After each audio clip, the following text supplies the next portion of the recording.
If you look at the routes of the hijacked planes on the morning of 9/11, you see that they didn't fly directly to their intended targets. Actually, none of the 4 planes chose a short flight path. Instead, they were all piloted in long detours and loops to New York and Washington. But why? Wasn't it a great risk for the hijackers to be captured by fighter jets on their strange and time-consuming detours? Why took they such an unnecessary risk?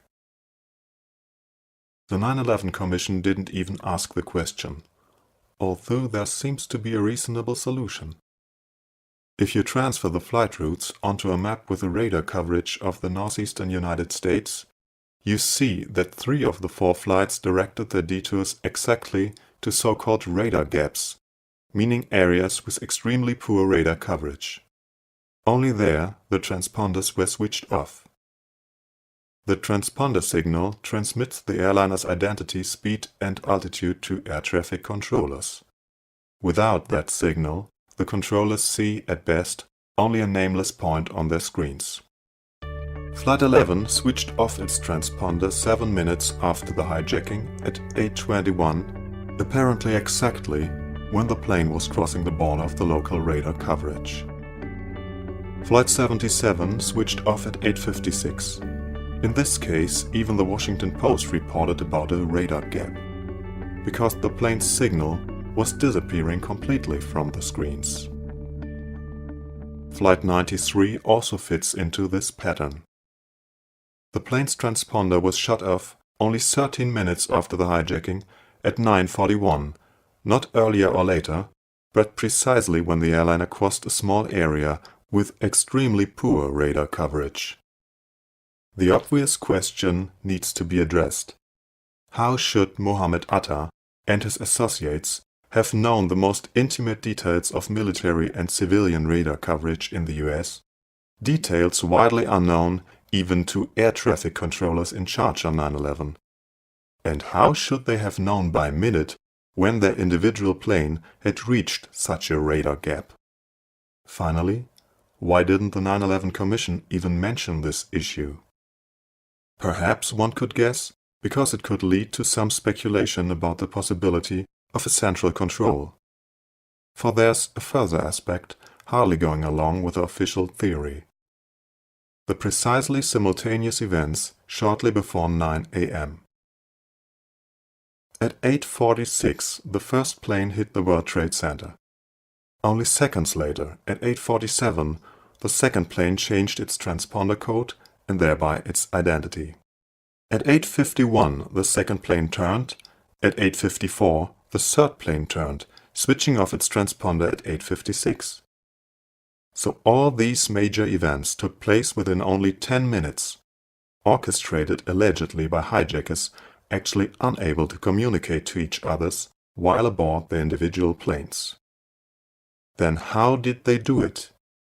For they also couldn't rely on a fixed arrangement, because all 3 flights mentioned took off with unscheduled delays between 10 to 15 minutes. By pure logic, that leaves only 2 possible explanations for the strange simultaneousness: accident or a central external control of the planes and their transponders.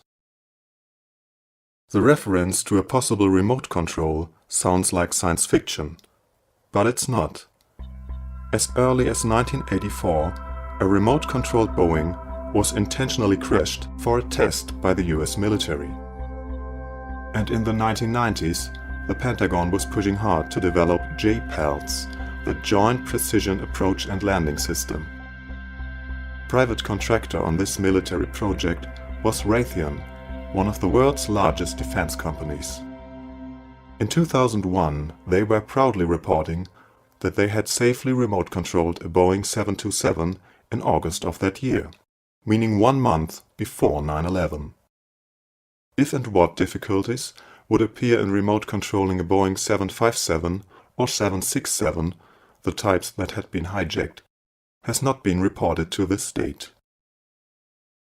That nobody could have imagined something like this before 9/11 is in doubt, however. In March 2001, half a year before the attacks, Fox broadcasted the first episode of a new TV series called The Lone Gunman, where a commercial airliner is crashed into the World Trade Center by remote control. The scriptwriters named the conspirators as being part of the US elite, by the way. Their aim: new wars and a massive and permanent increase in defense spending. So long for the TV movie from spring 2001, watched by a huge audience. And not only civilian scriptwriters showed prophetic fantasy. Also the military regularly exercised hijackings in plenty of different scenarios before 9/11. For example, in June 2001, the suicide hijacking of an inbound flight, as shown in a 2009 released document by the 9/11 Commission. Not to forget all the war games on the morning of 9/11 itself that strangely included a hijacking and fake inserts on the radar screens of the air defense, precisely while the real attacks were underway. The pure amount of these unexplained facts underlines the need for a new public investigation of the attacks.